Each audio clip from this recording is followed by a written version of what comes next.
My name is Alexa Lewis. I'm a freshman political science major from Atlantic City, New Jersey. Hey y'all, my name is Chimo Swagu. I'm a first year political science major from Washington, D.C. My name is Andy McLeod, a strategic communications major, freshman from Pasadena, California. Hi, my name is Whitney Samuel. I'm a second year elementary education major from Anaheim, California. It's Brittany Davis. I'm a first year political science major from Brooklyn, New York.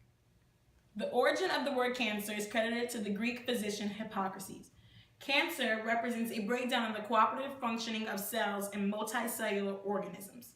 It occurs when a singular root cell starts dividing, causing a mass of abnormal cells. Normally, your body forms new cells as you need them, replacing the old cells. But when this process goes wrong, new cells grow even when you don't need them, and the old cells don't die as they should. The extra cells form masses called tumors. As a result, when cells lose normal restraints on cell division and migration, you get cancer. Not all tumors are cancerous, such as the benign tumor. Tumor cells produce proteins called tumor markers, which normal cells do not make. Tumors markers occurring in blood fluids and tissues can screen the possibility of certain types of cancers. When tumor cells progress towards cancerous states, they begin secreting substances that cause new blood vessels to form in their vicinity. This is known as angiogenesis. Angiogenesis recruits blood supplies from the tumor. When tumor cells start invading other tissues, they have officially become cancer cells. Cancer is the name given to a collection of related diseases. In all types of cancers, some of the body cells begin to divide without stopping and spread into surrounding tissues. So that's just how cancer can be formed. And it can start in any part of your body, in any tissue, which is made up of trillion of cells. So our body is made up of a lot of different cells, and cancer can form in any part, and there's all based off of mutation. So what your cells normally regular do, they multiply. So if you have one cell that is like messed up, it's going to infect the other cells because that cell is going to multiply, so and divide and everything else. So when cells grow old or become damaged, they die, and your body no longer needs it anymore. And cancers of the blood, such as leukemia, they don't generally form solid tumors. So when it spreads, the new tumor bears the same name as the primary tumor, which is not related to leukemia, but just when normal cancer does spread, it's going to have the same name as whatever tumor that it came from, and also in what part it also does come from. So that's how you'll get the name of it. So cancer is just not one disease. There's like 100 different types of cancer, but I'm just going to name some of the most common ones. Now there are the ones that we are familiar with, which is the most common cancer is breast cancer, which a lot of women are diagnosed with a lot, and it's high percentage in America. I personally have my grandma who was diagnosed with breast cancer, but so far in the past 2 years it hasn't formed. So it's a constant fight, but there's a lot of treatments that they do offer that do help the development stop. And also prostate cancer, which is most common in men. So some other forms of cancer is carcinomas, and they're the most common type of cancer. They are formed by cells that cover the inside and outside surfaces of the body, so like the skin, your cell walls, like that. Sarcomas, which are cancers that form in bone and soft tissues. They also form in fat, blood, muscle, vessels, lymph vessels, and tendons, also in your ligaments. So like arthritis is an example because that's in your ligaments. Leukemia cancers, which like I spoke about earlier, it's in the blood, and they don't form a solid type of cancer because they're flowing through your blood cells. So they begin the blood forming tissue of bone marrow, and large numbers of abnormal white blood cells build up in the blood and bone marrow, crowding out normal blood cells. So instead of having your normal blood cells flow through your body, instead you have different weird abnormal white blood cells that are flowing through the rest of your body, contaminating the other blood in your body. And sadly for leukemia, there's not a cure for it just yet, but they tried like getting like your bone marrow and testing it, but so far a lot of people just they can slow down the process, but other than that they do pass away. So that is really unfortunate if you do know someone or have known someone who is diagnosed with leukemia.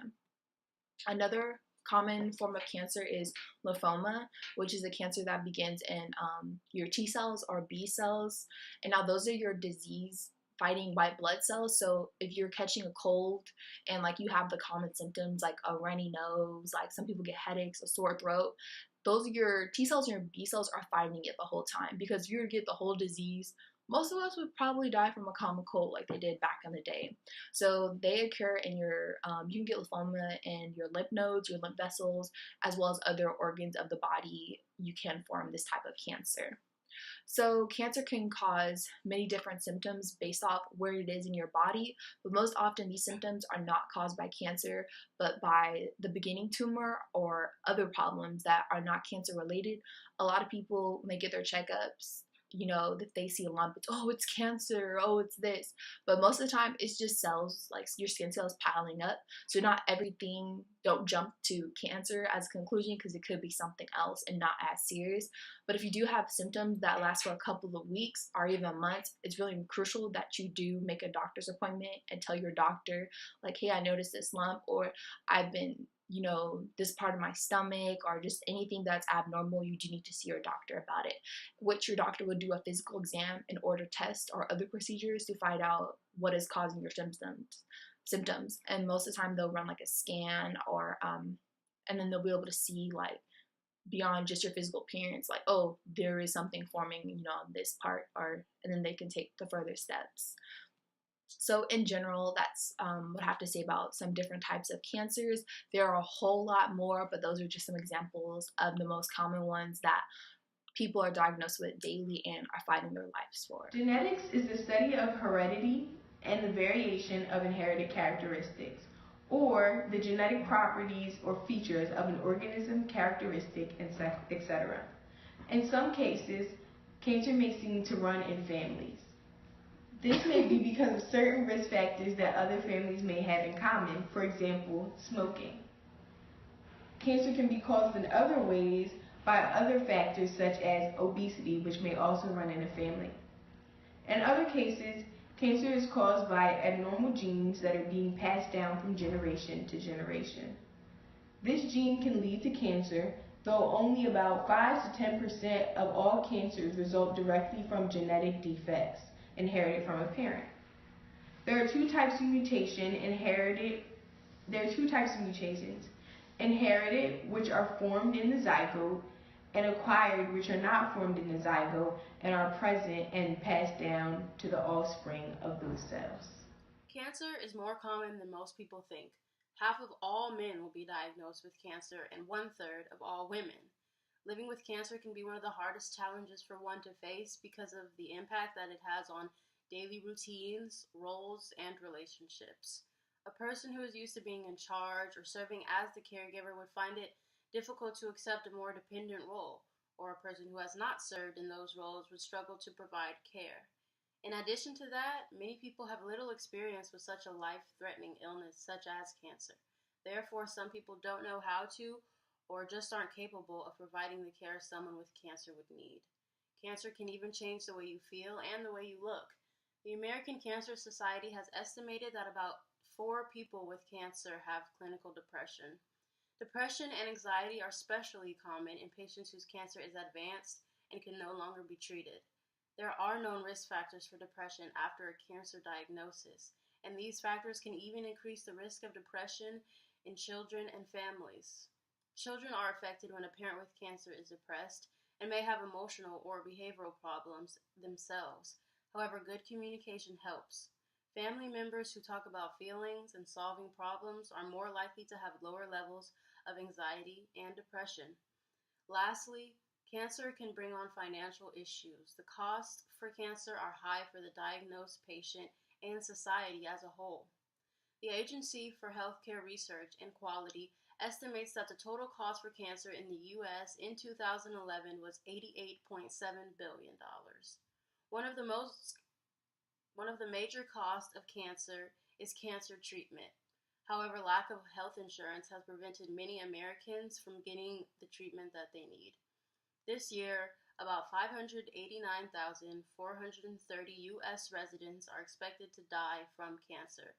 That is more than 1,600 people in one day. Cancer accounts for nearly 1 of the 4 deaths in the United States. Reducing these economic barriers is critical to fighting cancer to eliminate the suffering and death that it causes. Ironically, I've been around cancer my whole life. One day when I went to the store with my mom, I looked down at the cashiers when we were checking out our groceries and say, "Hey mommy, look, it's James." And little did I know, James was a nationwide face for leukemia. However, at this time, I didn't know this. I even got excited when I saw James' face in Giant. I thought, maybe James is taking off. Maybe he's even getting his own TV show. Because sometimes when we played, we say, one day we're gonna make it. And when I was young and dumb in Giant, I looked down and I said, James is gonna make it. And my mom snatched me away and told me to go to the car. When I was young, I didn't understand why my mother had been so mean. I only wanted to be happy for my friend. She even knew my friend. Sometimes I'd go over there to play. So I thought to myself, why is she being so mean and snatching me away when it's my friend's big break? However, when I became older and brought to fruition that event in Giant some 8 years ago, I understood her actions and rather wanted to understand more of how my friend, who pretended to be a warrior, was in reality valiant. The event only made sense in the latter years of my life when I went into James' house and really looked around and saw what he had in his house. And I saw a life-size picture of him, but as a child, and I asked him about it.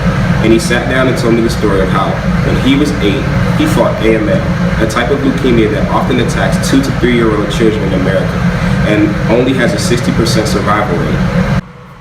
Leukemia is a specific type of blood cancer that aggressively attacks red and white blood cells. Leukemia often disrupts the flow of oxygen to these cells, causing them to malfunction. The specific type of cancer that he had was AML, or acute myelogenous leukemia. When I did my research on leukemia, I was shocked. It was kind of humbling to know that I grew up with a cancer survivor. I rode the train with a cancer survivor. I swung on swings with a cancer survivor. I made music with a cancer survivor. I sat down and had lifelong talks with a cancer survivor. One of my closest friends in life was a cancer survivor, and I had no idea until my summer before college. From then on, I felt the need and the urge to make aware of the true fatalities of cancer. In fact, this November, I even participated in No Shave November to raise awareness for his type of cancer. If you want to help raise awareness or donate to the cause, there are many foundations all around America that help fight childhood cancer and can be donated to with the click of a button. To name a few, there's the American Cancer Society, Cancer Treatment Centers for America, St. Jude's, and Children's National. To me, James embodies the true definition of a warrior, and I'm glad to call someone that strong my friend.